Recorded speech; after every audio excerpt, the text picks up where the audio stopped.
evening. What do you want to do tonight? Same thing we do every night, Pinky. Try to take over the world. The Game of Life and How to Play It by Florence Scovel Shinn. Chapter 1. The Game. Most people consider life a battle, but it is not a battle. It is a game.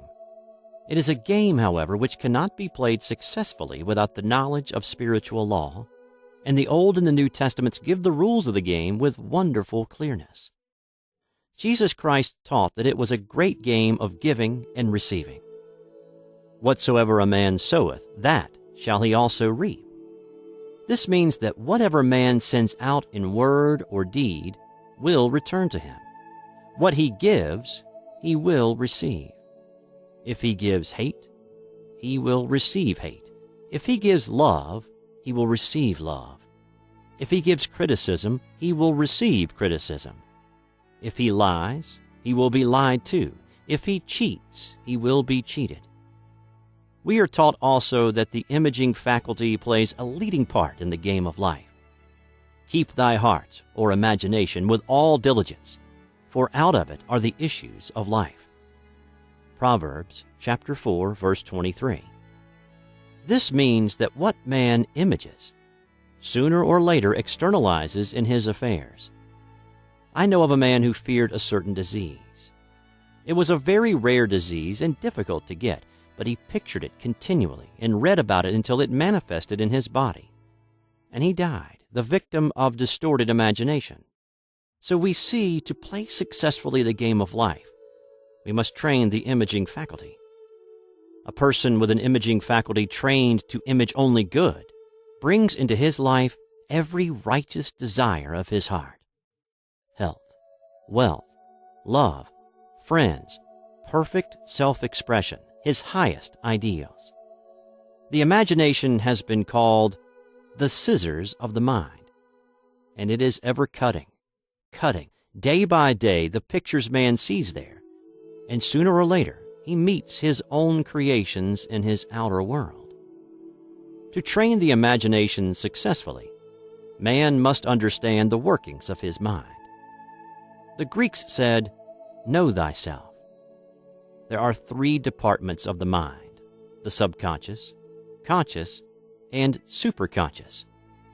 The subconscious is simply power without direction. It is like steam or electricity, and it does what it is directed to do. It has no power of induction. Whatever man feels deeply or images clearly is impressed upon the subconscious mind and carried out in minutest detail. For example, a woman I know, when a child, always made believe she was a widow. She dressed up in black clothes and wore a long black veil, and people thought she was very clever and amusing. She grew up and married a man with whom she was deeply in love. In a short time, he died, and she wore black and a sweeping veil for many years. The picture of herself as a widow was impressed upon the subconscious mind, and in due time worked itself out regardless of the havoc created. The conscious mind has been called mortal or carnal mind. It is the human mind and sees life as it appears to be. It sees death, disaster, sickness, poverty, and limitation of every kind, and it impresses the subconscious. The superconscious mind is the God mind within each man, and is the realm of perfect ideas. In it is the perfect pattern spoken of by Plato, the divine design. For there is a divine design for each person. There is a place that you are to fill, and no one else can fill, something you are to do, which no one else can do. There is a perfect picture of this in the superconscious mind. It usually flashes across the conscious as an unattainable ideal, something too good to be true. In reality, it is man's true destiny or destination flashed to him from the infinite intelligence which is within himself. Many people, however, are in ignorance of their true destinies and are striving for things and situations which do not belong to them. and would only bring failure and dissatisfaction if attained. For example, a woman came to me and asked me to speak the word that she would marry a certain man with whom she was very much in love. She called him A.B. I replied that this would be a violation of spiritual law, but that I would speak the word for the right man, the divine selection, the man who belonged to her by divine right. I added, if A.B. is the right man, you can't lose him, and if he isn't, you will receive his equivalent. She saw A.B. frequently, but no headway was made in their friendship. One evening she called and said, "Do you know, for the last week, A.B. hasn't seemed so wonderful to me?" I replied, "Maybe he is not the divine selection. Another man may be the right one." Soon after that, she met another man who fell in love with her at once, and who said she was his ideal. In fact, he said all the things that she had always wished A.B. would say to her. She remarked, it was quite uncanny. She soon returned his love and lost all interest in A.B. This shows the law of substitution. A right idea was substituted for a wrong one. Therefore, there was no loss or sacrifice involved. Jesus Christ said, "Seek ye first the kingdom of God and his righteousness, and all these things shall be added unto you." And he said the kingdom was within man. The kingdom is the realm of right ideas, or the divine pattern. Jesus Christ taught that man's words played a leading part in the game of life. By your words ye are justified, and by your words ye are condemned. Many people have brought disaster into their lives through idle words. For example, a woman once asked me why her life was now one of poverty, of limitation. Formerly, she had a home, was surrounded by beautiful things, and had often tired of the management of her home, and had said repeatedly, "I'm sick and tired of things. I wish I lived in a trunk." And she added, "Today I am living in that trunk." She had spoken herself into a trunk. The subconscious mind has no sense of humor, and people often joke themselves into unhappy experiences. For example, a woman who had a great deal of money joked continually about getting ready for the poorhouse. In a few years, she was almost destitute, having impressed the subconscious mind with a picture of lack and limitation. Fortunately, the law works both ways, and a situation of lack may be changed to one of plenty. For example, a woman came to me one hot summer's day for a treatment for prosperity. She was worn out, dejected, and discouraged. She said she possessed just $8 in the world. I said, "Good. We'll bless the $8 and multiply them as Jesus Christ multiplied the loaves and fishes. For he taught that every man had the power to bless and to multiply, to heal and to prosper." She said, "What shall I do next?" I replied, "Follow intuition. Have you a hunch to do anything or to go anywhere?" Intuition means intuition, or to be taught from within. It is man's unerring guide, and I will deal more fully with its laws in a following chapter. The woman replied, "I don't know. I seem to have a hunch to go home. I've just enough money for car fare." Her home was in a distant city and was one of lack and limitation, and the reasoning mind, or intellect, would have said, "Stay in New York and get work and make some money." I replied, "Then go home. Never violate a hunch." I spoke the following words for her: "Infinite Spirit, open the way for great abundance for..." She is an irresistible magnet for all that belongs to her by divine right. I told her to repeat it continually also. She left for home immediately. In calling on a woman one day, she linked up with an old friend of her family. Through this friend, she received thousands of dollars in a most miraculous way. She has said to me often, "Tell people about the woman who came to you with $8 and a hunch." There is always plenty on man's pathway, but it can only be brought into manifestation through desire, faith, or the spoken word. Jesus Christ brought out clearly that man must make the first move. Ask, and it shall be given you. Seek, and ye shall find. Knock, and it shall be opened unto you. Matthew chapter 7, verse 7. In the Scriptures we read, "Concerning the works of my hands, command ye me." Infinite intelligence. God is ever ready to carry out man's smallest or greatest demands. Every desire, uttered or unexpressed, is a demand. We are often startled by having a wish suddenly fulfilled. For example, one Easter, having seen many beautiful rose trees in the florist's windows, I wished I would receive one, and for an instant saw it mentally being carried in the door. Easter came, and with it a beautiful rose tree. I thanked my friend the following day and told her it was just what I had wanted. She replied, "I didn't send you a rose tree. I sent you lilies." The man had mixed the order and sent me a rose tree simply because I had started the law in action, and I had to have a rose tree. Nothing stands between man and his highest ideals and every desire of his heart but doubt and fear. When man can wish without worrying, every desire will be instantly fulfilled. I will explain more fully in a following chapter the scientific reason for this, and fear must be erased from the consciousness. It is man's only enemy. Fear of lack, fear of failure, fear of sickness, fear of loss, and a feeling of insecurity on some plane. Jesus Christ said, "Why are ye fearful, O ye of little faith?" Matthew chapter 8, verse 26. So we can see we must substitute faith for fear is only inverted faith.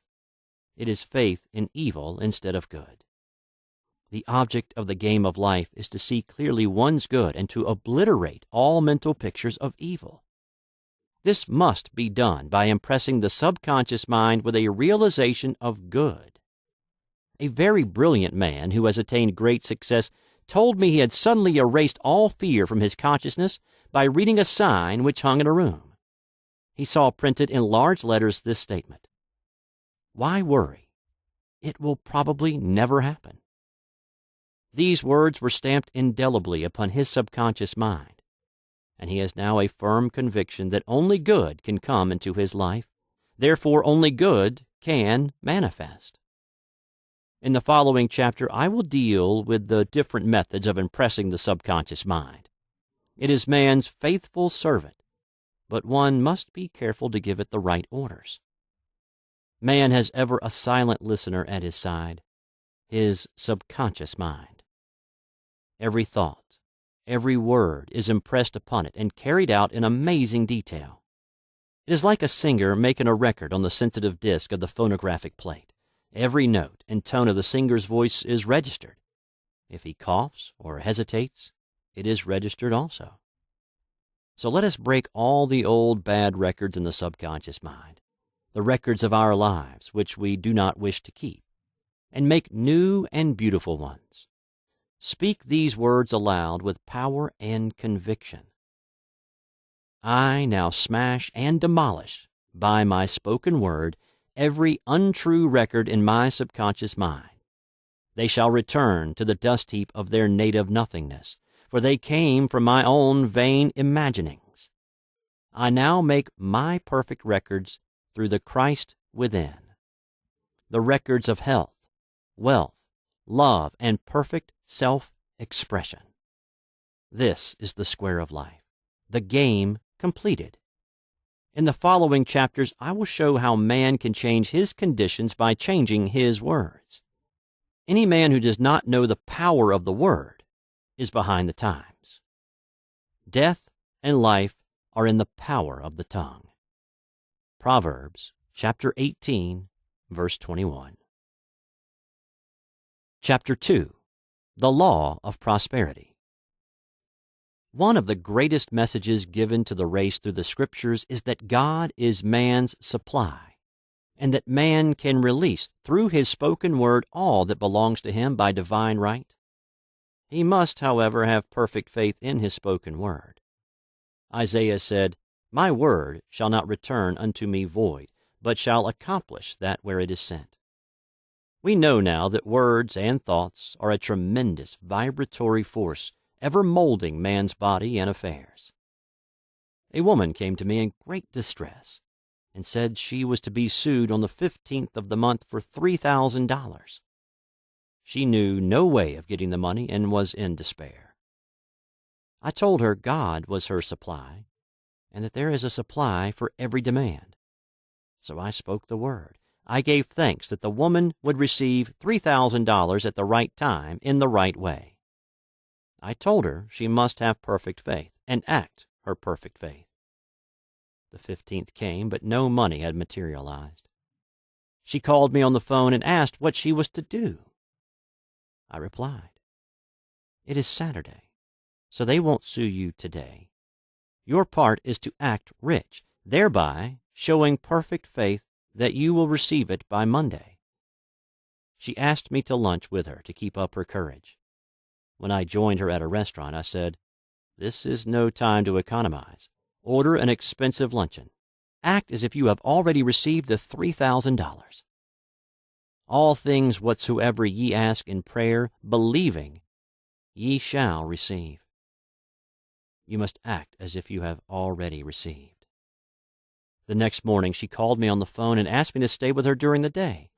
I said, "No, you are divinely protected and God is never too late." In the evening she phoned again, greatly excited, and said, "My dear, a miracle has happened. I was sitting in my room this morning when the doorbell rang. I said to the maid, 'Don't let anyone in.' The maid, however, looked out the window and said, 'It's your cousin with a long white beard.' So I said, 'Call him back. I would like to see him.' He was just turning the corner when he heard the maid's voice, and he came back. He talked for about an hour, and just as he was leaving, he said, 'Oh, by the way, how were finances?' I told him I needed the money, and he said, 'Why, my dear, I will give you $3,000 the first of the month.' I didn't like to tell him I was going to be sued. 'What shall I do? I won't receive it till the first of the month, and I must have it tomorrow,' I said. 'I'll keep on treating,' I said. 'Spirit is never too late.'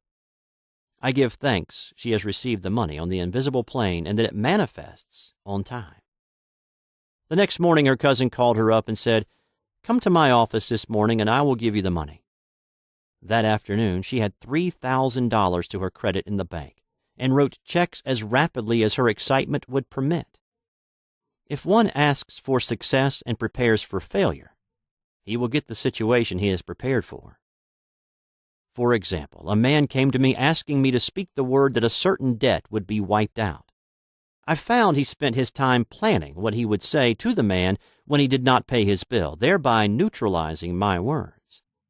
He should have seen himself paying the debt. We have a wonderful illustration of this in the Bible relating to the 3 kings who were in the desert, without water for their men and horses.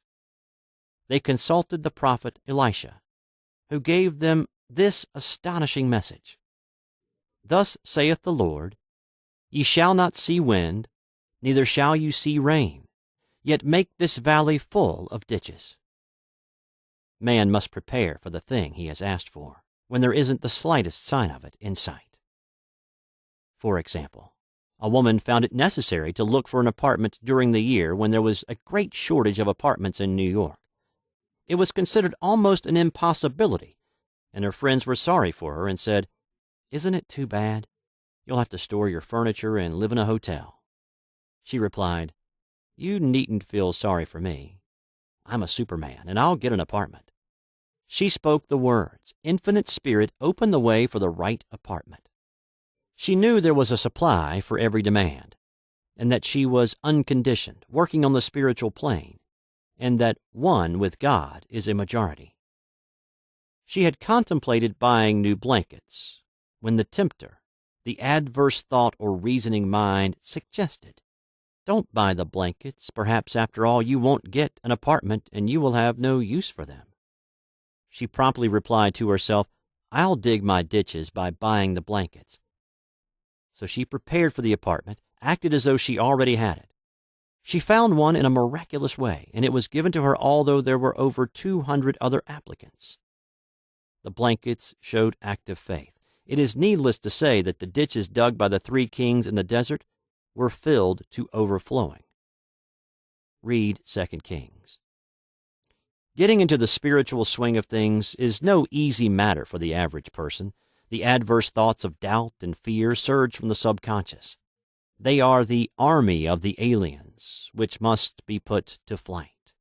This explains why it is so often darkest before the dawn. A big demonstration is usually preceded by tormenting thoughts. Having made a statement of high spiritual truth, one challenges the old beliefs in the subconscious, and error is exposed to be put out. This is the time when one must make his affirmations of truth repeatedly and rejoice and give thanks that he has already received. "Before ye call, I shall answer." This means that every good and perfect gift is already man's awaiting his recognition. Man can only receive what he sees himself receiving. The children of Israel were told that they could have all the land they could see. This is true of every man. He has only the land within his own mental vision. Every great work, every big accomplishment has been brought into manifestation through holding to the vision. And often just before the big achievement comes apparent failure and discouragement. The children of Israel, when they reached the promised land, were afraid to go in, for they said it was filled with giants who made them feel like grasshoppers. And there we saw the giants, and we were in our own sight as grasshoppers. This is almost every man's experience. However, the one who knows spiritual law is undisturbed by appearance and rejoices while he is yet in captivity.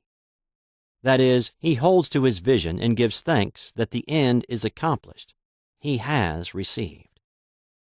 Jesus Christ gave a wonderful example of this. He said to his disciples, "Say not ye, there are yet 4 months, and then cometh the harvest. Behold, I say unto you, lift up your eyes and look on the fields, for they are ripe already to harvest."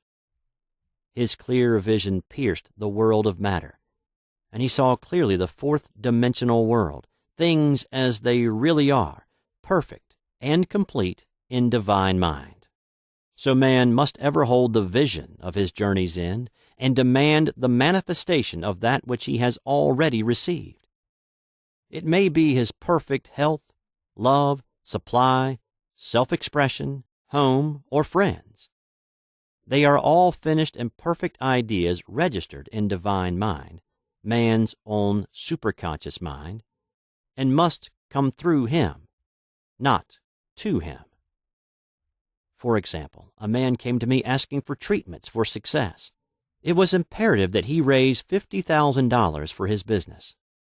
The time limit was almost up when he came to me in despair.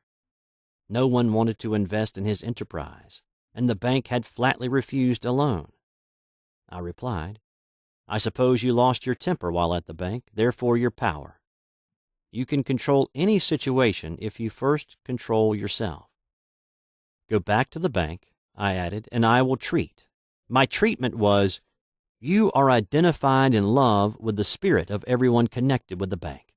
Let the divine idea come out of this situation." He replied, "Woman, you are talking about an impossibility. Tomorrow is Saturday. The bank closes at 12, and my train won't get me there until 10, and the time limit is up tomorrow, and anyway, they won't do it. It's too late." I replied, "God doesn't need any time and is never too late. With Him, all things are possible." I added, "I don't know anything about business, but I know all about God."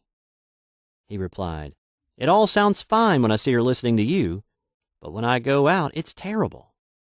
He lived in a distant city, and I did not hear from him for a week. Then came a letter. It read, "You were right. I raised the money and will never again doubt the truth of all that you told me." I saw him a few weeks later, and I said, "What happened? You evidently had plenty of time after all." He replied, My train was late, and I got there just 15 minutes to 12. I walked into the bank quietly and said, "I have come for the loan." And they gave it to me without a question. It was the last 15 minutes of the time allotted to him, and Infinite Spirit was not too late. In this instance, the man could never have demonstrated alone. He needed someone to help him hold to the vision. This is what one man can do for another. Jesus Christ knew the truth of this when he said, "If two of you shall agree on earth as touching anything that they shall ask, it shall be done for them of my Father which is in heaven." One gets too close to his own affairs and becomes doubtful and fearful. The friend or healer sees clearly the success, health, or prosperity and never wavers, because he is not close to the situation. It is much easier to demonstrate for someone else than for one's self. So a person should not hesitate to ask for help if he feels himself wavering. A keen observer of life once said, "No man can fail if some one person sees him successful." Such is the power of the vision, and many a great man owed his success to a wife or sister or a friend who believed in him and held without wavering to the perfect pattern. Chapter 3. The Power of the Word. A person knowing the power of the Word becomes very careful of his conversation. He has only to watch the reaction of his words to know that they do not return void. Through his spoken word, man is continually making laws for himself. I knew a man who said, "I always miss a car. It invariably pulls out just as I arrive." His daughter said, "I always catch a car. It's sure to come just as I get there." This occurred for years. Each one had made a separate law for himself, one of failure, one of success. This is the psychology of superstitions. The horseshoe or rabbit's foot contains no power, but man's spoken word and belief that it will bring good luck creates expectancy in the subconscious mind and attracts a lucky situation. I find, however, this will not work when man has advanced spiritually and knows a higher law. One cannot turn back and must put away graven images. For example, 2 men in my class had great success in business for several months, when suddenly everything went to smash. We tried to analyze the situation, and I found instead of making their affirmations and looking to God for success and prosperity, they had each bought a lucky monkey. I said, "Oh, I see. You have been trusting in the lucky monkeys instead of God. Put away the lucky monkeys and call on the law of forgiveness, for man has power to forgive or neutralize his mistakes." They decided to throw the lucky monkeys down a coal hole, and all went well again. This does not mean, however, that one should throw away every lucky ornament or horseshoe about the house, but he must recognize that the power back of it is the one and only power, God, and that the object simply gives him a feeling of expectancy. I was with a friend one day who was in deep despair. In crossing the street, she picked up a horseshoe. Immediately, she was filled with joy and hope. She said God had sent her the horseshoe in order to keep up her courage. It was, indeed, at that moment, about the only thing that could have registered in her consciousness. Her hope became faith, and she ultimately made a wonderful demonstration. I wish to make the point clear that the men previously mentioned were depending on the monkeys alone, while this woman recognized the power back of the horseshoe. I know in my own case, it took a long while to get out of a belief that a certain thing brought disappointment. If the thing happened, disappointment invariably followed. I found the only way I could make a change in the subconscious was by asserting there are not 2 powers. There is only one power, God, therefore there are not disappointments, and this thing means a happy surprise. I noticed a change at once, and happy surprises commenced coming my way. I have a friend who said nothing could induce her to walk under a ladder. I said, "If you are afraid, you are giving in to a belief in 2 powers. good and evil, instead of one. As God is absolute, there can be no opposing power, unless man makes the false of evil for himself. To show you believe in only one power, God, and that there is no power or reality in evil, walk under the next ladder you see. Soon after, she went to her bank. She wished to open her box in the safety deposit vault, and there stood a ladder on her pathway. It was impossible to reach the box without passing under the ladder. She quailed with fear and turned back. She could not face the lion on her pathway. However, when she reached the street, my words rang in her ears, and she decided to return and walk under it. It was a big moment in her life, for ladders had held her in bondage for years. She retraced her steps to the vault, and the ladder was no longer there. This so often happens. If one is willing to do a thing he is afraid to do, he does not have to. It is the law of non-resistance, which is so little understood. Someone has said that courage contains genius and magic. Face a situation fearlessly, and there is no situation to face. It falls away of its own weight. The explanation is that fear attracted the ladder on the woman's pathway, and fearlessness removed it. Thus, the invisible forces are ever working for man, who is always pulling the strings himself, though he does not know it. Owing to the vibratory power of words, whatever man voices, he begins to attract.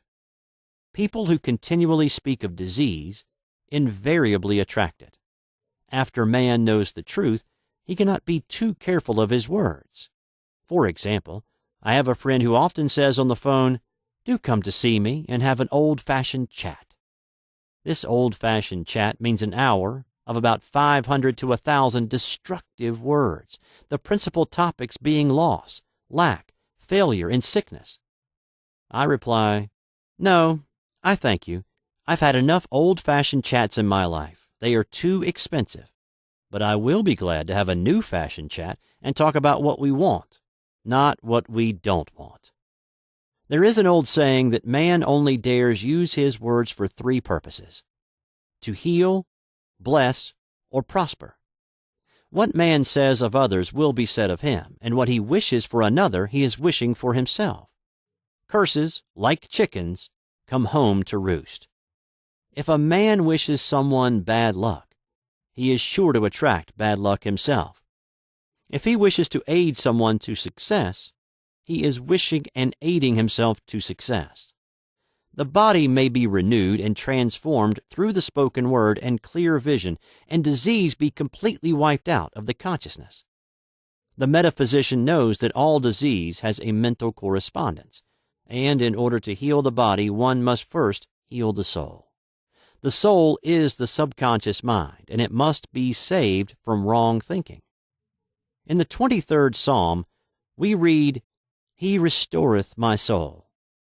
This means that the subconscious mind or soul must be restored with the right ideas, and the mystical marriage is the marriage of the soul and the spirit, or the subconscious and superconscious mind. They must be one. When the subconscious is flooded with the perfect ideas of the superconscious, God and man are one. I and the Father are one. That is, he is one with the realm of perfect ideas. He is the man made in God's likeness and image, imagination, and is given power and dominion over all created things, his mind, body, and affairs. It is safe to say that all sickness and unhappiness come from the violation of the law of love. "A new commandment I give unto you, love one another, and in the game of life, love or goodwill takes every trick." For example, a woman I know had for years an appearance of a terrible skin disease. The doctors told her it was incurable, and she was in despair. She was on the stage, and she feared she would soon have to give up her profession, and she had no other means of support. She, however, procured a good engagement, and on the opening night made a great hit. She received flattering notices from the critics, and was joyful and elated. The next day she received a notice of dismissal. a man in the caste, had been jealous of her success and had caused her to be sent away. She felt hatred and resentment taking complete possession of her, and she cried out, "Oh, God, don't let me hate that man." That night she worked for hours in the silence. She said, "I soon came into a very deep silence. I seemed to be at peace with myself, with the man, and with the whole world." I continued this for 2 following nights, and on the 3rd day I found I was healed completely of the skin disease. In asking for love or goodwill, she had fulfilled the law, for love is the fulfilling of the law, and the disease, which came from subconscious resentment, was wiped out. Continual criticism produces rheumatism as critical, inharmonious thoughts cause unnatural deposits in the blood which settle in the joints. False growths are caused by jealousy, hatred, unforgiveness, fear, etc. Every disease is caused by a mind not at ease. I said once in my class, there is no use asking anyone, "What's the matter with you?" We might just as well say, "Who's the matter with you?" Unforgiveness is the most prolific cause of disease. It will harden arteries or liver and affect the eyesight. In its train are endless ills. I called on a woman one day who said she was ill from having eaten a poisoned oyster. I replied, "Oh, no, the oyster was harmless. You poisoned the oyster. What's the matter with you?" She answered, "Oh, about 19 people." She had quarreled with 19 people and had become so inharmonious that she attracted the wrong oyster. Any inharmony on the external indicates there is mental inharmony. As the within, so the without. Man's only enemies are within himself, and a man's foes shall be they of his own household. Personality is one of the last enemies to be overcome, as this planet is taking its initiation in love. It was Christ's message, peace on earth, goodwill towards man. The enlightened man, therefore, endeavors to perfect himself upon his neighbors. His work is with himself, to send out goodwill and blessings to every man, and the marvelous thing is that if one blesses a man, he has no power to harm him. For example, a man came to me asking to treat for success in business. He was selling machinery, and a rival appeared on the scene with what he proclaimed was a better machine, and my friend feared defeat. I said, "First of all, we must wipe out all fear and know that God protects your interest, and that the divine idea must come out of the situation. That is, the right machine will be sold by the right man to the right man." And I added, "Don't hold one critical thought towards that man. Bless him all day and be willing not to sell your machine if it isn't the divine idea." So we went to the meeting, fearless and non-resistant, and blessing the other man. He said the outcome was very remarkable. The other man's machine refused to work, and he sold his without the slightest difficulty. But I say unto you, love your enemies, bless them that curse you, do good to them that hate you, and pray for them which spitefully use you and persecute you. Goodwill produces a great aura of protection about the one who sends it, and no weapon that is formed against him shall prosper. In other words, love and goodwill destroy the enemies with one's self. Therefore, one has no enemies on the external. There is peace on earth for him who sends goodwill to man. Chapter 4. The Law of Non-Resistance. Nothing on earth can resist an absolutely non-resistant person. The Chinese say that water is the most powerful element because it is perfectly non-resistant. It can wear away a rock and sweep all before it. Jesus Christ said, "Resist not evil." For he knew in reality there is no evil, therefore nothing to resist. Evil has come of man's vain imagination, or a belief in two powers, good and evil. There is an old legend that Adam and Eve ate of Maya, the tree of illusion, and saw two powers instead of one power, God. Therefore, evil is a false law man has made for himself through psychoma or soul sleep. Soul sleep means that man's soul has been hypnotized by the race belief of sin, sickness, and death, etc., which is carnal or mortal thought, and his affairs have outpictured his illusions. We have read in a preceding chapter that man's soul is his subconscious mind, and whatever he feels deeply, good or bad, is outpictured by that faithful servant. His body and affairs show forth what he has been picturing. The sick man has pictured sickness, the poor man poverty, the rich man wealth. People often say, "Why does a little child attract illness when it is too young even to know what it means?" I answer that children are sensitive and receptive to the thoughts of others about them, and often outpicture the fears of their parents. I heard a metaphysician once say, "If you do not run your subconscious mind yourself, someone else will run it for you."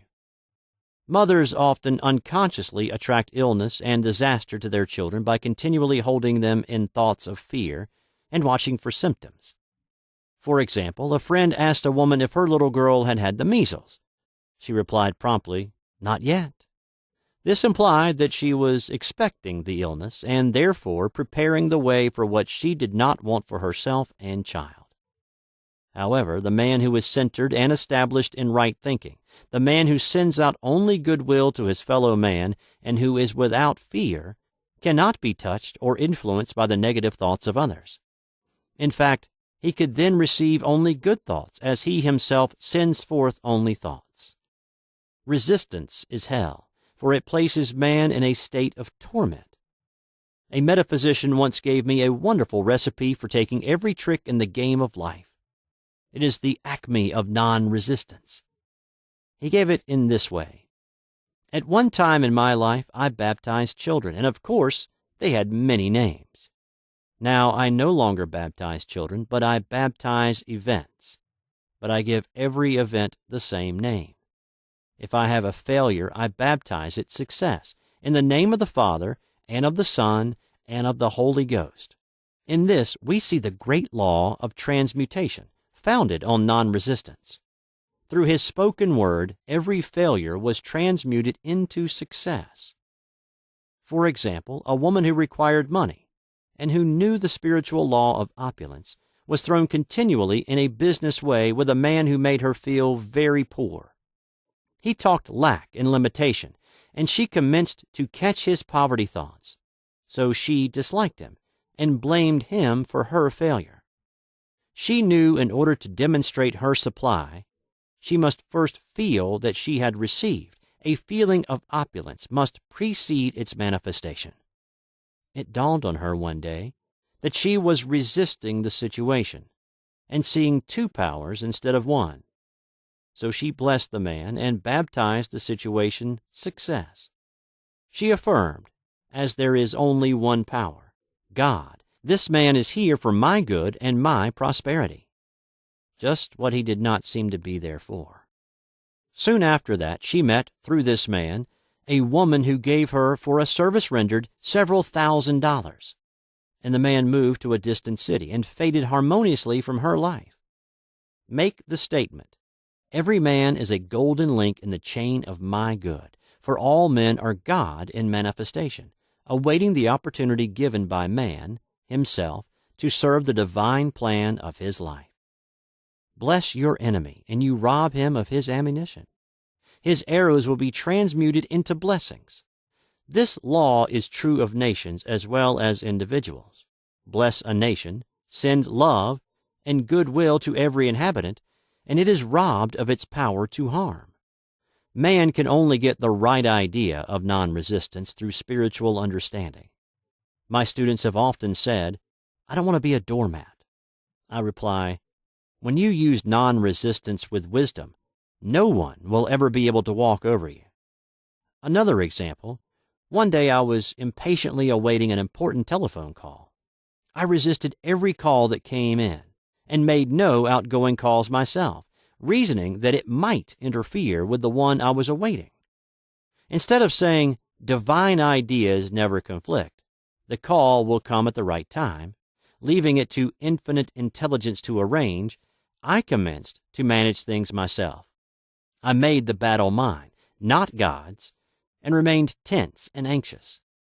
The bell did not ring for about an hour, and I glanced at the phone and found the receiver had been off that length of time, and the phone was disconnected. My anxiety, fear, and belief in interference had brought on a total eclipse of the telephone.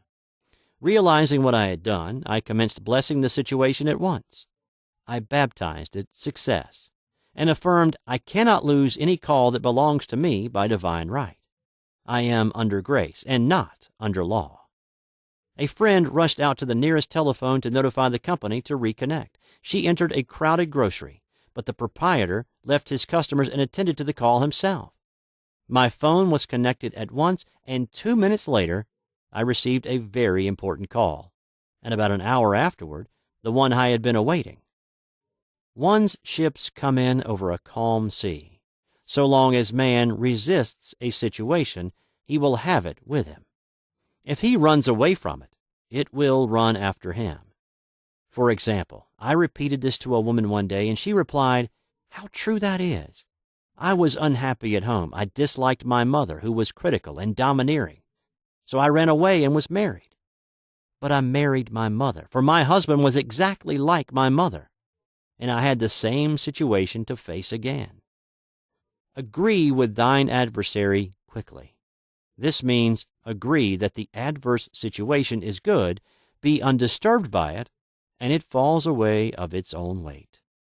None of these things move me is a wonderful affirmation. The inharmonious situation comes from some inharmony within man himself. When there is in him no emotional response to an inharmonious situation, it fades away forever from his pathway. So we see man's work is ever with himself. People have said to me, "Give treatments to change my husband or my brother." I reply, "No, I will give treatments to change you. When you change, your husband and your brother will change." One of my students was in the habit of lying. I told her it was a failure method, and if she lied, she would be lied to. She replied, "I don't care. I can't possibly get along without lying." One day she was speaking on the phone to a man with whom she was very much in love. She turned to me and said, "I don't trust him. I know he's lying to me." I replied, "Well, you lie yourself, so someone has to lie to you, and you will be sure it will be just the person you want the truth from." Some time after that, I saw her, and she said, "I'm cured of lying." I questioned, "What cured you?" And she replied, "I have been living with a woman who lied worse than I did." One is often cured of his faults by seeing them in others. Life is a mirror, and we find only ourselves reflected in our associates. Living in the past is a failure method and a violation of spiritual law. Jesus Christ said, "Behold, now is the accepted time. Now is the day of salvation." Lot's wife looked back and was turned into a pillar of salt. The robbers of time are the past and the future. Man should bless the past and forget it if it keeps him in bondage, and bless the future, knowing it has in store for him endless joys, but live fully in the now. For example, a woman came to me complaining that she had no money with which to buy Christmas gifts. She said, "Last year was so different. I had plenty of money and gave lovely presents, and this year I have scarcely a cent." I replied, "You will never demonstrate money while you are pathetic and live in the past. Live fully in the now and get ready to give Christmas presents.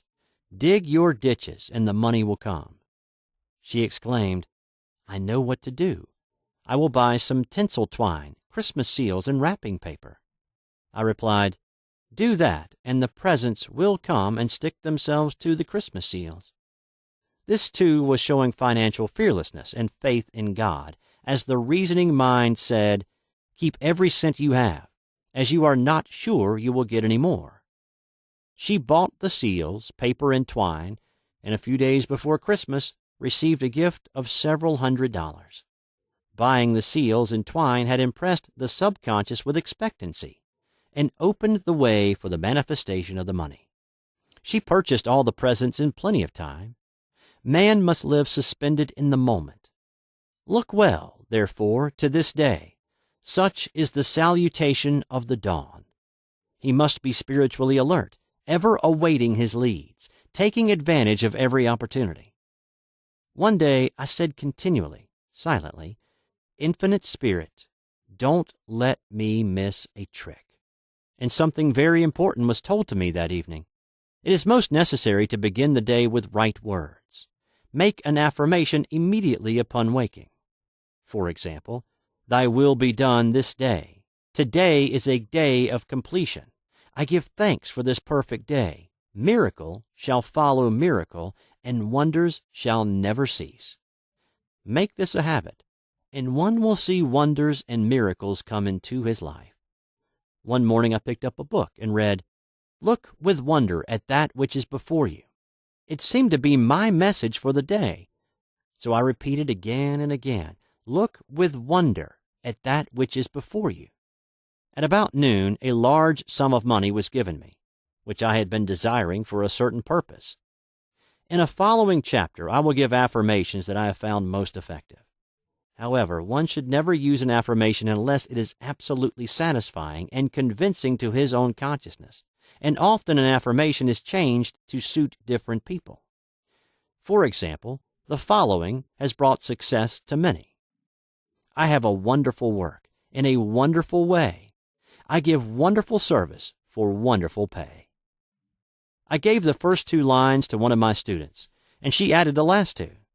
It made a most powerful statement, as there should always be perfect payment for perfect service, and a rhyme sinks easily into the subconscious. She went about singing it aloud and soon did receive wonderful work in a wonderful way, and gave wonderful service for wonderful pay. Another student, a businessman, took it and changed the word work to business.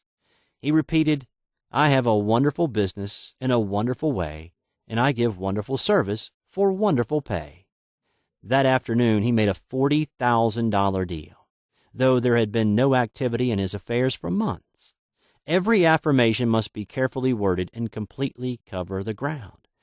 For example, I knew a woman who was in great need and made a demand for work. She received a great deal of work, but was never paid anything. She now knows to add, wonderful service for wonderful pay. It is man's divine right to have plenty, more than enough. His barns should be full, and his cup should flow over. This is God's idea for man, and when man breaks down the barriers of lack in his own consciousness, the golden age will be his, and every righteous desire of his heart fulfilled. Chapter 5. The Law of Karma and the Law of Forgiveness. Man receives only that which he gives. The game of life is a game of boomerangs. Man's thoughts, deeds, and words return to him sooner or later, with astounding accuracy. This is the law of karma, which is Sanskrit for come back. Whatsoever a man soweth, that shall he also reap. For example, a friend told me this story of herself illustrating the law. She said, I make all my karma on my aunt. Whatever I say to her, someone says to me. I am often irritable at home, and one day said to my aunt, who was talking to me during dinner, No more talk. I wish to eat in peace. The following day I was lunching with a woman with whom I wished to make a great impression. I was talking animatedly, when she said, No more talk. I wish to eat in peace. My friend is high in consciousness, so her karma returns much more quickly than to one on the mental plane. The more man knows, the more he is responsible for, and a person with a knowledge of spiritual law which he does not practice suffers greatly in consequence. The fear of the Lord, law, is the beginning of wisdom. If we read the word Lord, law, it will make many passages in the Bible much clearer. Vengeance is mine. I will repay, saith the Lord. Law. It is the law which takes vengeance, not God. God sees man perfect, created in his own image, imagination, and given power and dominion. This is the perfect idea of man, registered in divine mind, awaiting man's recognition, for man can only be what he sees himself to be, and only attain what he sees himself attaining. Nothing ever happens without an onlooker, is an ancient saying. Man sees first his failure or success, his joy or sorrow, before it swings into visibility from the scenes set in his own imagination. We have observed this in the mother picturing disease for her child, or a woman seeing success for her husband. Jesus Christ said, "And ye shall know the truth, and the truth shall make you free." So we see freedom from all unhappy conditions comes through knowledge, a knowledge of spiritual law. Obedience precedes authority, and the law obeys man when he obeys the law. The law of electricity must be obeyed before it becomes man's servant. When handled ignorantly, it becomes man's deadly foe. So with the laws of mind. For example, a woman with a strong personal will wished she owned a house which belonged to an acquaintance, and she often made mental pictures of herself living in the house. In the course of time, the man died and she moved into the house. Several years afterwards, coming into the knowledge of spiritual law, she said to me, "Do you think I had anything to do with that man's death?"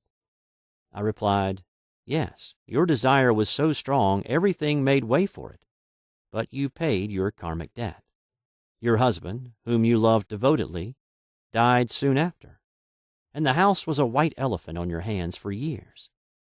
The original owner, however, could not have been affected by her thoughts had he been positive in the truth, nor her husband, but they were both under karmic law.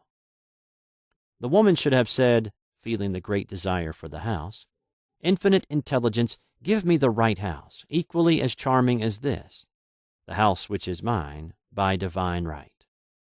The divine selection would have given perfect satisfaction and brought good to all. The divine pattern is the only safe pattern to work by. Desire is a tremendous force and must be directed in the right channels, or chaos ensues. In demonstrating, the most important step is the first step, to ask aright. Man should always demand only that which is by divine right. To go back to the illustration, had the woman taken this attitude, "If this house I desire is mine, I cannot lose it. If it is not, give me its equivalent." The man might have decided to move out harmoniously had it been the divine selection for her, or another house would have been substituted. Anything forced into manifestation through personal will is always ill-got and has ever bad success. Man is admonished, "My will be done, not thine." And the curious thing is, man always gets just what he desires when he does relinquish personal will, thereby enabling infinite intelligence to work through him. "Stand ye still and see the salvation of the Lord." Law. For example, a woman came to me in great distress. Her daughter had determined to take a very hazardous trip, and the mother was filled with fear. She said she had used every argument, had pointed out the dangers to be encountered, and forbidden her to go. But the daughter became more and more rebellious and determined. I said to the mother, "You are forcing your personal will upon your daughter, which you have no right to do, and your fear of the trip is only attracting it, for man attracts what he fears." I added, "Let go and take your mental hands off. Put it in God's hands and use this statement: I put this situation in the hands of infinite love and wisdom. If this trip is the divine plan, I bless it and not longer resist. But if it is not divinely planned, I give thanks that it is now dissolved and dissipated." A day or two after that, her daughter said to her, "Mother, I have given up the trip," and the situation returned to its native nothingness. It is learning to stand still, which seems so difficult for man. I have dealt more fully with this law in the chapter on non-resistance. I will give another example of sowing and reaping which came in the most curious way. A woman came to me saying she had received a counterfeit $20 bill given to her at the bank. She was much disturbed, for she said, "The people at the bank will never acknowledge their mistake." I replied, "Let us analyze the situation and find out why you attracted it." She thought a few moments and exclaimed, "I know it. I sent a friend a lot of stage money just for a joke." So the law had sent her some stage money, for it doesn't know anything about jokes. I said, "Now we will call on the law of forgiveness and neutralize the situation." Christianity is founded upon the law of forgiveness. Christ has redeemed us from the curse of the karmic law, and the Christ within each man is his Redeemer and salvation from all inharmonious conditions. So I said, "Infinite Spirit, we call on the law of forgiveness and give thanks that she is under grace and not under law, and cannot lose this $20 which is hers by divine right. Now," I said, "go back to the bank and tell them fearlessly that it was given you there by mistake." She obeyed, and to her surprise, they apologized and gave her another bill, treating her most courteously. So knowledge of the law gives man power to rub out his mistakes. Man cannot force the external to be what he is not. If he desires riches, he must be rich first in consciousness. For example, a woman came to me asking treatment for prosperity. She did not take much interest in her household affairs, and her home was in great disorder. I said to her, "If you wish to be rich, you must be orderly. All men with great wealth are orderly, and order is heaven's first law." I added, "You will never become rich with a burnt match in the pincushion." She had a good sense of humor and commenced immediately, putting her house in order. She rearranged furniture, straightened out bureau drawers, cleaned rugs, and soon made a big financial demonstration, a gift from a relative. The woman herself became made over and keeps herself keyed up financially by being ever watchful of the external and expecting prosperity, knowing God is her supply. Many people are in ignorance of the fact that gifts and things are investments, and that hoarding and saving invariably lead to loss. There is that scattereth and yet increaseth, and there is that withholdeth more than is meet, but it tendeth to poverty. For example, I knew a man who wanted to buy a fur-lined overcoat. He and his wife went to various shops, but there was none he wanted. He said they were all too cheap-looking. At last he was shown one the salesman said was valued at $1,000, but which the manager would sell him for $500, as it was late in the season. His financial possessions amounted to about $700. The reasoning mind would have said you can't afford to spend nearly all you have on a coat. But he was very intuitive and never reasoned. He turned to his wife and said, "If I get this coat, I'll make a ton of money." So his wife consented, weakly. About a month later, he received a $10,000 commission. The coat made him feel so rich it linked him with success and prosperity. Without the coat, he would not have received the commission. It was an investment, paying large dividends. If man ignores these leadings to spend or to give, the same amount of money will go in an uninteresting or unhappy way. For example, a woman told me on Thanksgiving Day she informed her family that they could not afford a Thanksgiving dinner. She had the money, but decided to save it. A few days later, someone entered her home and took from the bureau drawer the exact amount the dinner would have cost. The law always stands back of the man who spends fearlessly, with wisdom. For example, one of my students was shopping with her little nephew. The child clamored for a toy, which she told him she could not afford to buy. She realized suddenly that she was seeking lack and not recognizing God as her supply. So she bought the toy, and on her way home picked up in the street the exact amount of money she had paid for it. Man's supply is inexhaustible and unfailing when fully trusted, but faith or trust must precede the demonstration.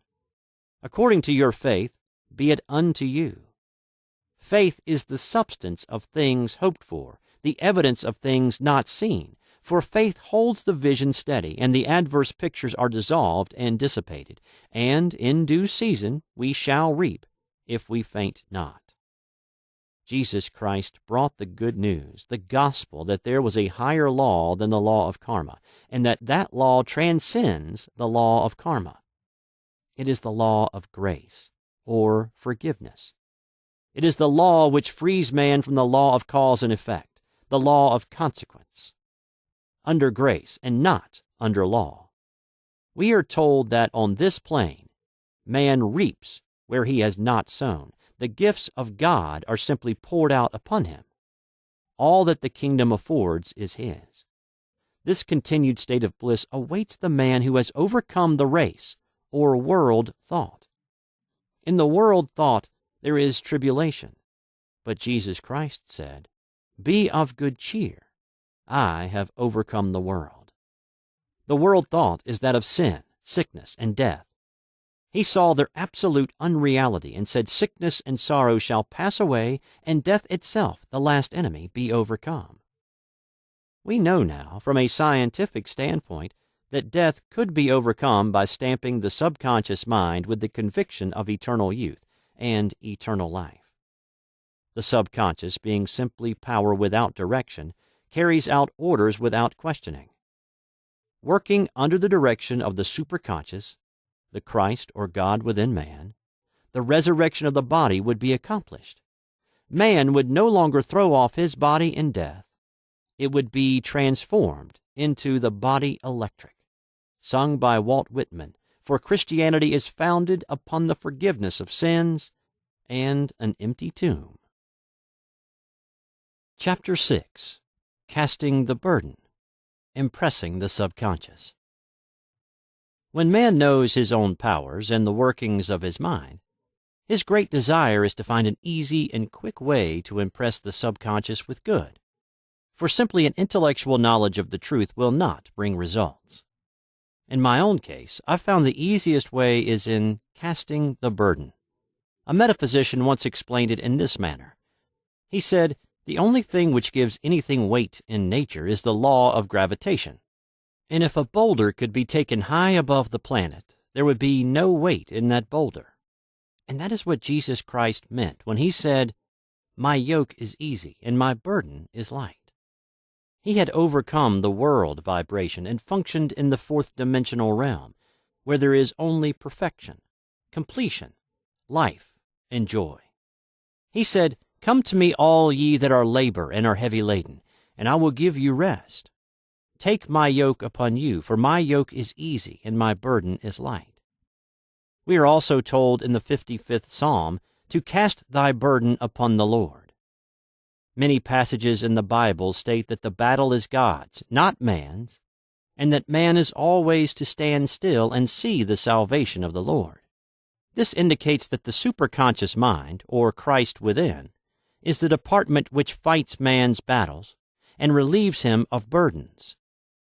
We see, therefore, that man violates law if he carries a burden, and a burden is an adverse thought or condition, and this thought or condition has its root in the subconscious.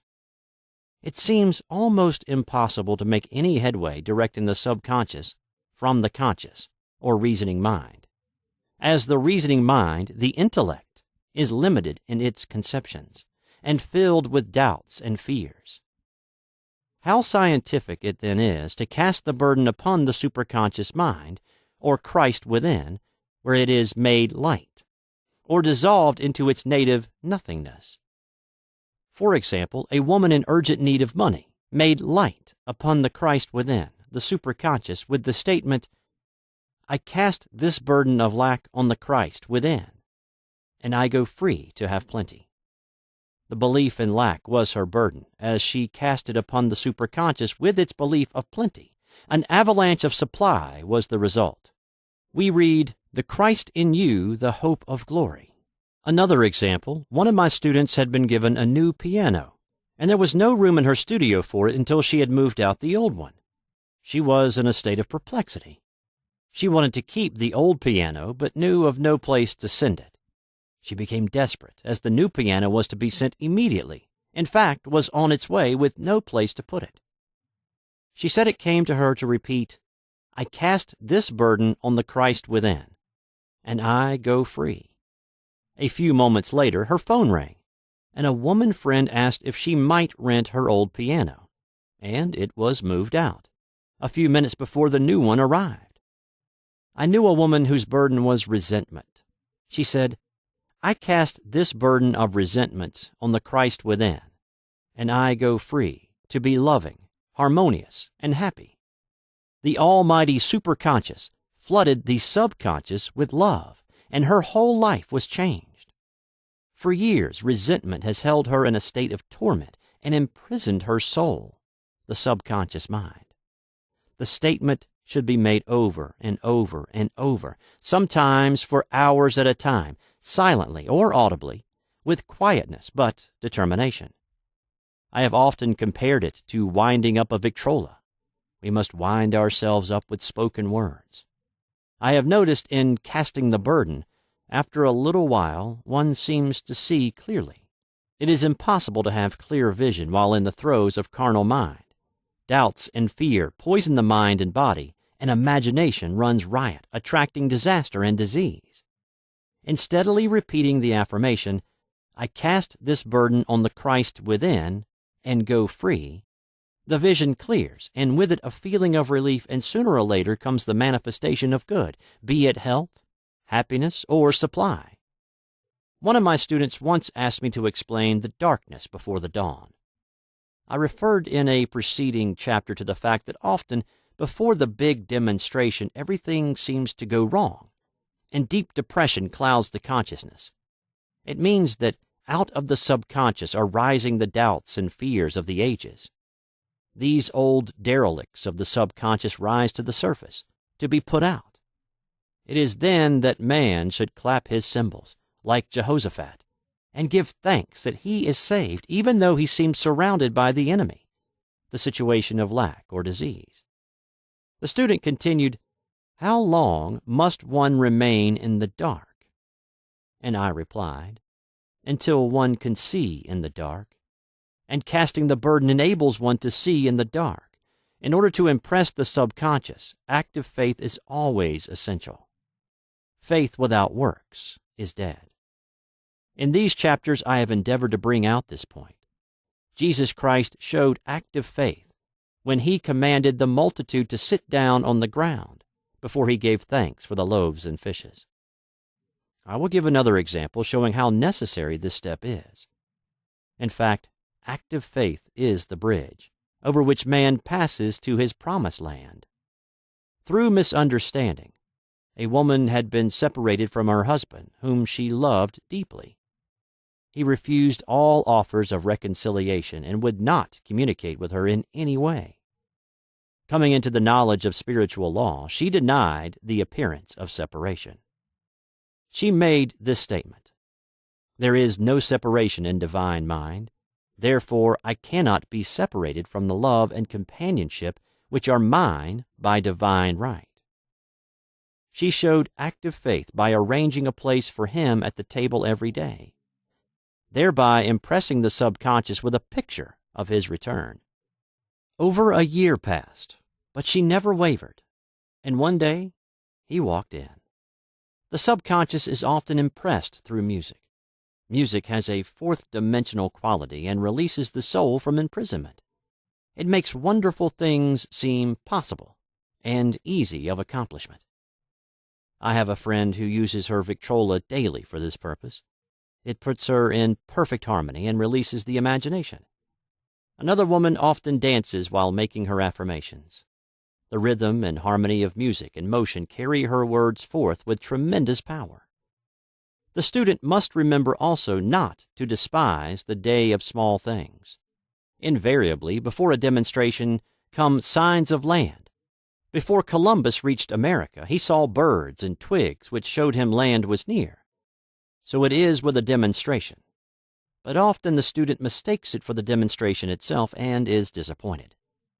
For example, a woman had spoken the word for a set of dishes. Not long afterwards, a friend gave her a dish which was old and cracked. She came to me and said, "Well, I asked for a set of dishes, and all I got was a cracked plate." I replied, "The plate was only signs of land. It shows your dishes are coming. Look upon it as birds and seaweed." And not long afterwards, the dishes came. Continually making believe impresses the subconscious. If one makes believe he is rich, and makes believe he is successful, in due time he will reap. Children are always making believe, and except ye be converted and become as little children, ye shall not enter the kingdom of heaven. For example, I know of a woman who was very poor, but no one could make her feel poor. She earned a small amount of money from rich friends who constantly reminded her of her poverty and to be careful in saving. Regardless of their admonitions, she would spend all her earnings on a hat, or make someone a gift, or be in a rapturous state of mind. Her thoughts were always centered on beautiful clothes and rings and things, but without envying others. She lived in the world of the wondrous, and only riches seemed real to her. Before long, she married a rich man, and the rings and things became visible. I do not know whether the man was the divine selection, but opulence had to manifest in her life, and she had imaged only opulence. There is no peace or happiness for man until he has erased all fear from the subconscious. Fear is misdirected energy and must be redirected or transmuted into faith. Jesus Christ said, "Why are ye fearful, O ye of little faith? All things are possible to him that believeth." I am asked so often by my students, "How can I get rid of fear?" I reply, by walking up to the thing you are afraid of. The lion takes its fierceness from your fear. Walk up to the lion and he will disappear. Run away and he runs after you. I have shown in previous chapters how the lion of lack disappeared when the individual spent money fearlessly, showing faith that God was his supply and therefore unfailing. Many of my students have come out of the bondage of poverty and are now bountifully supplied through losing all fear of letting money go out. The subconscious is impressed with the truth that God is the giver and gift. Therefore, as one is one with the giver, he is one with the gift. A splendid statement is, "I now thank God the giver for God the gift." Man has long separated himself from his good and his supply through thoughts of separation and lack that sometimes it takes dynamite to dislodge these false ideas from the subconscious, and the dynamite is a big situation. We see in the foregoing illustration how the individual was freed from his bondage by showing fearlessness. Man should watch himself hourly to detect if his motive for action is fear or faith. Choose ye this day whom we shall serve, fear or faith. Perhaps one's fear is of personality. Then do not avoid the people feared. Be willing to meet them cheerfully, and they will either prove golden links in the chain of one's good or disappear harmoniously from one's pathway.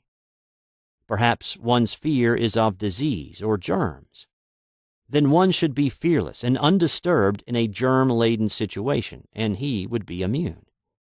One can only contract germs while vibrating at the same rate as the germ, and fear drags men down to the level of the germ.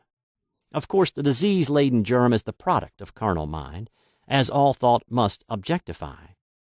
Germs do not exist in the superconscious or divine mind, therefore are the product of man's vain imagination. In the twinkling of an eye, man's release will come when he realizes there is no power in evil. The material world will fade away, and the fourth-dimensional world, the world of the wondrous, will swing into manifestation.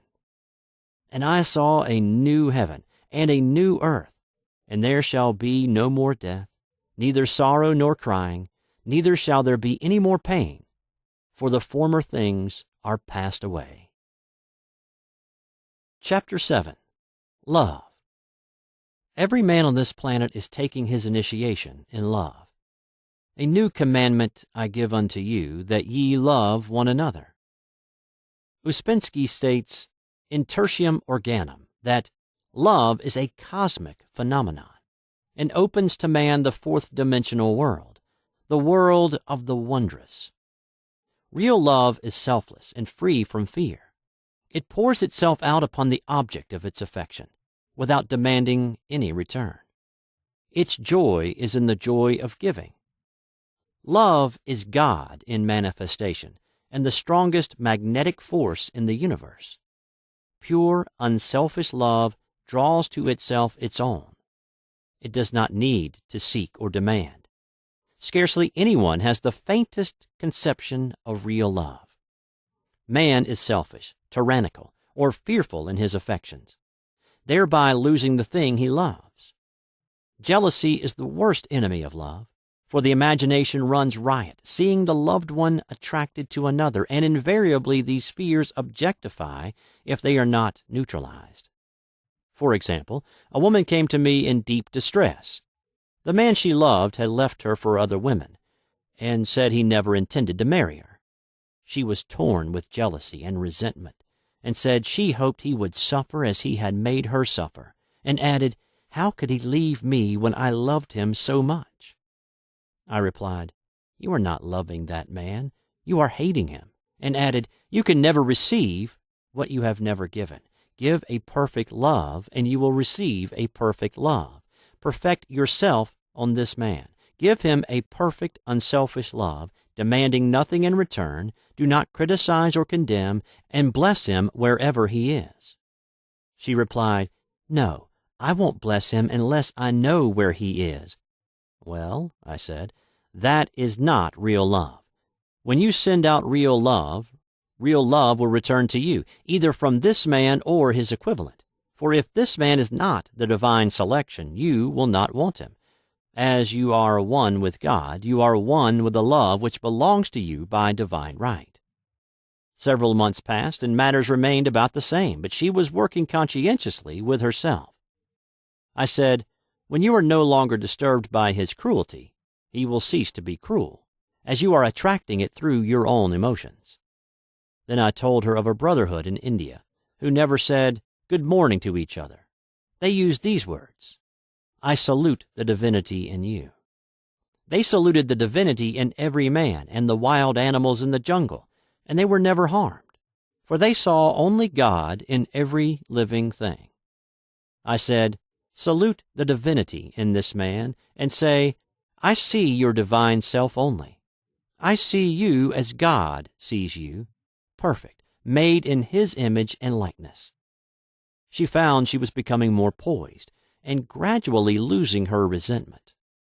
He was a captain, and she always called him the Cap.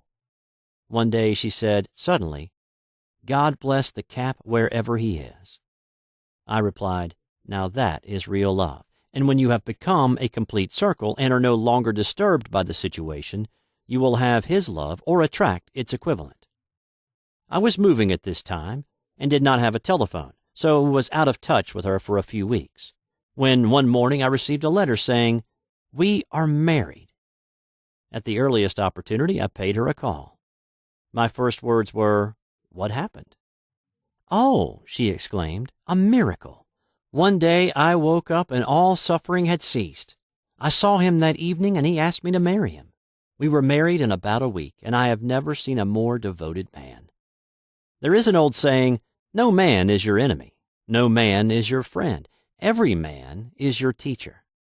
So one should become impersonal and learn what each man has to teach him, and soon he would learn his lessons and be free. The woman's lover was teaching her selfless love, which every man, sooner or later, must learn. Suffering is not necessary for man's development. It is the result of violation of spiritual law, but few people seem able to rouse themselves from their soul sleep without it. When people are happy, they usually become selfish, and automatically the law of karma is set in action. Man often suffers loss through lack of appreciation. I knew a woman who had a very nice husband, but she often said, "I don't care anything about being married. But that is nothing against my husband. I'm simply not interested in married life." She had other interests and scarcely remembered she had a husband. She only thought of him when she saw him. One day her husband told her he was in love with another woman and left. She came to me in distress and resentment. I replied, "It is exactly what you spoke the word for. You said you didn't care anything about being married, so the subconscious worked to get you unmarried." She said, "Oh yes, I see. People get what they want and then feel very much hurt." She soon became in perfect harmony with the situation and knew they were both much happier apart. When a woman becomes indifferent or critical and ceases to be an inspiration to her husband, he misses the stimulus of her early relationship and is restless and unhappy. A man came to me dejected, miserable, and poor. His wife was interested in the science of numbers and had had him read.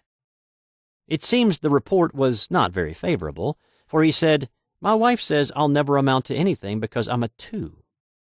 I replied, "I don't care what your number is. You're a perfect idea in divine mind, and we will demand the success and prosperity which are already planned for you by that infinite intelligence." Within a few weeks, he had a very fine position, and a year or two later he achieved a brilliant success as a writer. No man is a success in business unless he loves his work. The picture the artist paints for love of his art is his greatest work. The potboiler is always something to live down. No man can attract money if he despises it.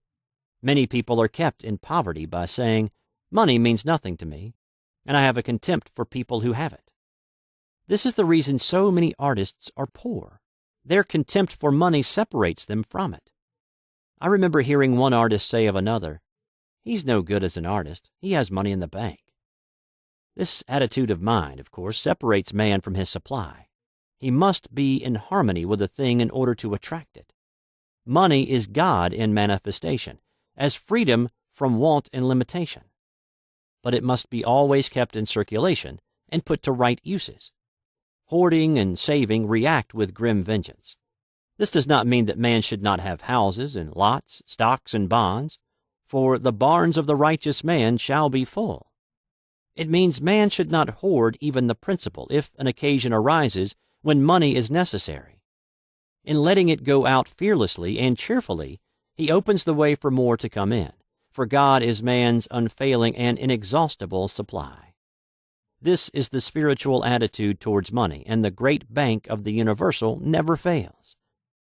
We see an example of hoarding in the film production of Greed. The woman won $5,000 in a lottery, but would not spend it. She hoarded and saved, let her husband suffer and starve, and eventually she scrubbed floors for a living. She loved the money itself and put it above everything, and one night she was murdered and the money taken from her. This is an example of where love of money is the root of all evil. Money in itself is good and beneficial, but used for destructive purposes, hoarded and saved, or considered more important than love, brings disease and disaster, and the loss of the money itself. Follow the path of love, and all things are added, for God is love, and God is supply. Follow the path of selfishness and greed, and the supply vanishes, and man is separated from it. For example, I knew the case of a very rich woman who hoarded her income. She rarely gave anything away, but bought things for herself. She was very fond of necklaces, and a friend once asked her how many she possessed. She replied, 67. She bought them and put them away, carefully wrapped in tissue paper. Had she used the necklaces, it would have been quite legitimate, but she was violating the law of use. Her closets were filled with clothes she never wore, and jewels which never saw the light. The woman's arms were gradually becoming paralyzed from holding on to things, and eventually she was considered incapable of looking after her affairs, and her wealth was handed over to others to manage. So man, in ignorance of the law, brings about his own destruction. All disease, all unhappiness come from the violation of the law of love. Man's boomerangs of hate, resentment, and criticism come back laden with sickness and sorrow. Love seems almost a lost art, but the man with the knowledge of spiritual law knows it must be regained, for without it he has become as sounding brass and tinkling cymbals. For example, I had a student who came to me month after month to clean her consciousness of resentment. After a while, she arrived at the point where she resented only one woman, but that one woman kept her busy.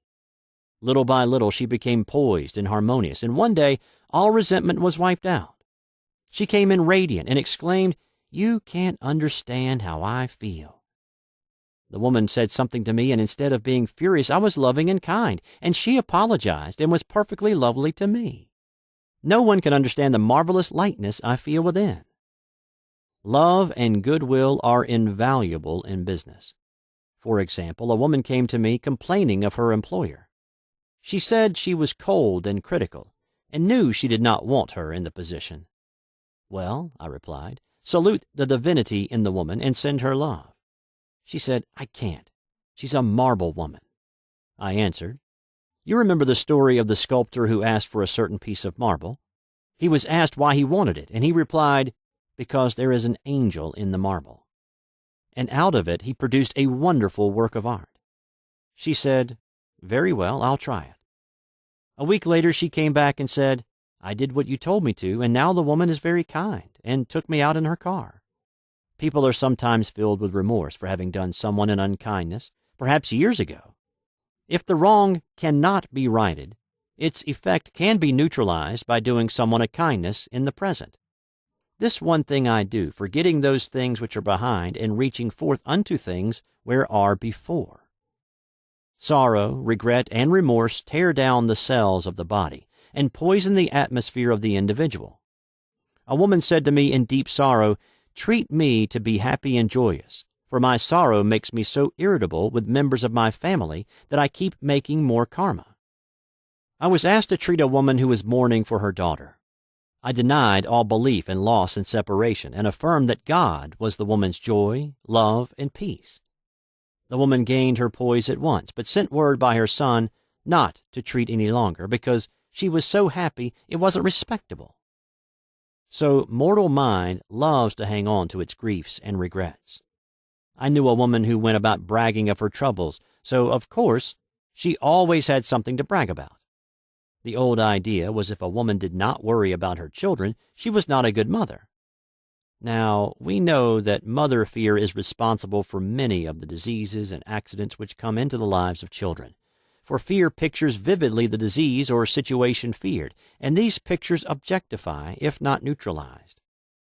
Happy is the mother who can say sincerely that she puts her child in God's hands and knows therefore that he is divinely protected. For example, a woman awoke suddenly in the night, feeling her brother was in great danger. Instead of giving in to fears, she commenced making statements of truth, saying, man is a perfect idea in divine mind, and is always in his right place. Therefore, my brother is in his right place and is divinely protected. The next day she found that her brother had been in close proximity to an explosion in a mine, but had miraculously escaped. So man is her brother's keeper, in thought, and every man should know that the thing he loves dwells in the secret place of the Most High, and abides under the shadow of the Almighty. There shall no evil befall thee, neither shall any plague come nigh thy dwelling. Perfect love casteth out fear. He that feareth is not made perfect in love. And love is the fulfilling of the law. Chapter 8. Intuition or Guidance. There is nothing too great of accomplishment for the man who knows the power of his word, and who follows his intuitive leads. By the word, he starts in action unseen forces and can rebuild his body or remold his affairs. It is therefore of the utmost importance to choose the right words, and the student carefully selects the affirmation he wishes to catapult into the invisible. He knows that God is his supply, that there is a supply for every demand, and that his spoken word releases the supply. Ask, and ye shall receive. Man must make the first move. Draw nigh to God, and he will draw nigh to you. I have often been asked just how to make a demonstration. I reply, speak the word, and then do not do anything until you get a definite lead. Demand the lead, saying, Infinite Spirit, reveal to me the way. Let me know if there is anything for me to do. The answer will come through intuition or hunch, a chance remark from someone, or a passage in a book. The answers are sometimes quite startling in their exactness. For example, a woman desired a large sum of money. She spoke the words, Infinite Spirit, open the way for my immediate supply. let all that is mine by divine right now reach me in great avalanches of abundance." Then she added, "Give me a definite lead. Let me know if there is anything for me to do." The thought came quickly. Give a certain friend, who had helped her spiritually, $100. She told her friend, who said, "Wait and get another lead before giving it." So she waited, and that day met a woman who said to her, "I gave someone $1 today. It was just as much for me as it would be for you to give someone 100. This was indeed an unmistakable lead, so she knew she was right in giving the $100. It was a gift which proved a great investment, for shortly after that, a large sum of money came to her in a remarkable way. Giving opens the way for receiving. In order to create activity in finances, one should give. Tithing, or giving 1/10 of one's income, is an old Jewish custom and is sure to bring increase. Many of the richest men in this country have been tithers, and I have never known it to fail as an investment. The 10th part goes forth and returns blessed and multiplied. But the gift, or tithe, must be given with love and cheerfulness, for God loveth a cheerful giver. Bills should be paid cheerfully. All money should be sent forth fearlessly and with a blessing. This attitude of mind makes man master of money. It is his to obey, and his spoken word then opens vast reservoirs of wealth. Man himself limits his supply by his limited vision. Sometimes the student has a great realization of wealth, but is afraid to act. The vision and action must go hand in hand, as in the case of the man who bought the fur-lined overcoat. A woman came to me asking me to speak the word for a position. So I demanded, "Infinite Spirit, open the way for this woman's right position." Never ask for just a position. Ask for the right position, the place already planned in divine mind, as it is the only one that will give satisfaction. I then gave thanks that she had already received and that it would manifest quickly. Very soon she had 3 positions offered her, 2 in New York and 1 in Palm Beach, and she did not know which to choose. I said, "Ask for a definite lead." The time was almost up and was still undecided when one day she telephoned. When I woke up this morning, I could smell Palm Beach. She had been there before and knew its balmy fragrance. I replied, "Well, if you can smell Palm Beach from here, it is certainly your lead." She accepted the position, and it proved a great success. Often one's lead comes at an unexpected time. One day I was walking down the street when I suddenly felt a strong urge to go to a certain bakery, a block or 2 away. The reasoning mind resisted, arguing, "There is nothing there that you want." However, I had learned not to reason, so I went to the bakery, looked at everything, and there was certainly nothing there that I wanted. But coming out, I encountered a woman I had thought of often, and who was in great need of the help which I could give her. So often, one goes for one thing and finds another. Intuition is a spiritual faculty and does not explain, but simply points the way. A person often receives a lead during a treatment. The idea that comes may seem quite irrelevant, but some of God's leadings are mysterious. In the class one day, I was treating that each individual would receive a definite lead. A woman came to me afterwards and said, "While you were treating, I got the hunch to take my furniture out of storage and get an apartment." The woman had come to be treated for health. I told her I knew in getting a home of her own, her health would improve. And I added, "I believe your trouble, which is a congestion, has come from having things stored away. Congestion of things causes congestion in the body. You have violated the law of use, and your body is paying the penalty." So I gave thanks that divine order was established in her mind, body, and affairs. People little dream of how their affairs react on the body. There is a mental correspondence for every disease. A person might receive instantaneous healing through the realization of his body being a perfect idea in divine mind, and therefore whole and perfect. But if he continues his destructive thinking, hoarding, hating, fearing, condemning, the disease will return. Jesus Christ knew that all sickness came from sin, but admonished the leper after the healing to go and sin no more, lest a worse thing come upon him. So man's soul, or subconscious mind, must be washed whiter than snow for permanent healing, and the metaphysician is always delving deep for the correspondence. Jesus Christ said, "Condemn not, lest ye also be condemned. Judge not, lest ye be judged." Many people have attracted disease and unhappiness through condemnation of others. What man condemns in others, he attracts to himself. For example, a friend came to me in anger and distress because her husband had deserted her for another woman. She condemned the other woman and said continually she knew he was a married man and had no right to accept his attentions. I replied, "Stop condemning the woman. Bless her, and be through with the situation. Otherwise, you are attracting the same thing to yourself."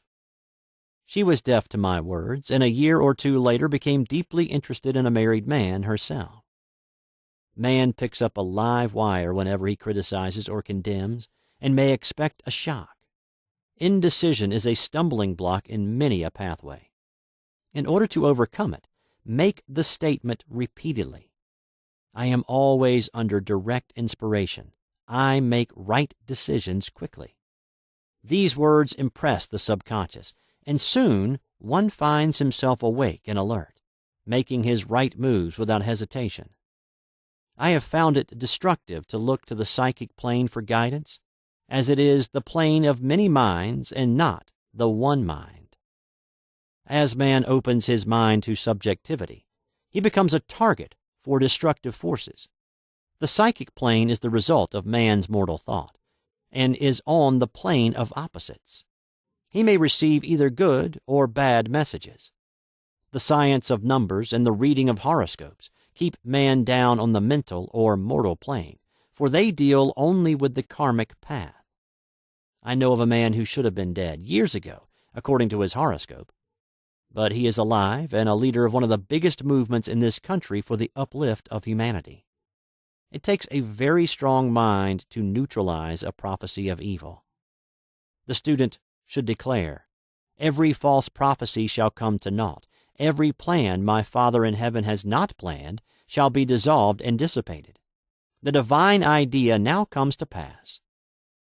However, if any good message has ever been given one of coming happiness or wealth, harbor and expect it, and it will manifest sooner or later through the law of expectancy.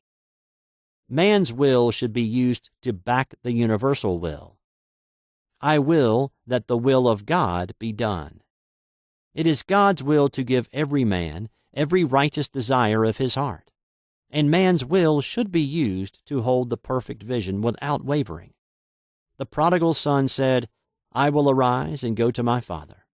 It is indeed often an effort of the will to leave the husks and swine of mortal thinking. It is so much easier for the average person to have fear than faith. So faith is an effort of the will. As man becomes spiritually awakened, he recognizes that any external inharmony is the correspondence of mental inharmony. If he stumbles or falls, he may know he is stumbling or falling in consciousness. One day, a student was walking along the street condemning someone in her thoughts. She was saying mentally, "That woman is the most disagreeable woman on earth," when suddenly 3 Boy Scouts rushed around the corner and almost knocked her over. She did not condemn the Boy Scouts, but immediately called on the law of forgiveness and saluted the divinity in the woman. Wisdom's way are ways of pleasantness, and all her paths are peace. When one has made his demands upon the universal, he must be ready for surprises. Everything may seem to be going wrong, when in reality it is going right. For example, a woman was told that there was no loss in divine mind, therefore she could not lose anything which belonged to her. Anything lost would be returned, or she would receive its equivalent. Several years previously, she had lost $2,000. She had loaned the money to a relative during her lifetime, but the relative had died, leaving no mention of it in her will. The woman was resentful and angry, and as she had no written statement of the transaction, she never received the money. So she determined to deny the loss and collect the $2,000 from the Bank of the Universal. She had to begin by forgiving the woman, as resentment and unforgiveness closed the doors of this wonderful bank. She made this statement: "I deny loss. There is no loss in divine mind.